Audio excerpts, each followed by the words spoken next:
Venga, vamos a probar esto. No perdemos nada, ¿no?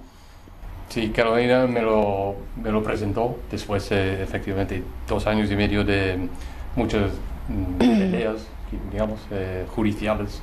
Los dos teníamos tanta fatiga sobre ese proceso que queríamos probar a otra cosa. Ells estaven en molts problemes de confiança. La confiança constantment s'estava traint. Ja estaven esgotats del tema de judicis, s'havien gastat molts diners i sobretot estaven patint molt pels nens. Le hemos pasado muy mal y esto se ha reflejado en los niños. El pequeño con sus intolerancias alimentarias que milagrosamente es que se han esfumado.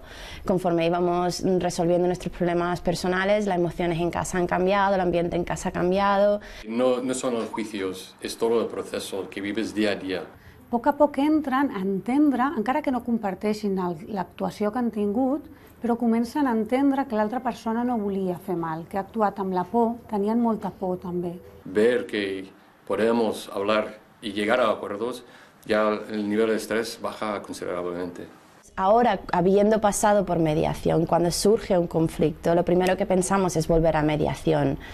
No es como antes de, pues hablaré con mi abogado y a ver por dónde están mis derechos legales, ¿no? Entonces surge un conflicto y hay menos estrés. Es como, esto tiene solución. La mediació no és una teràpia.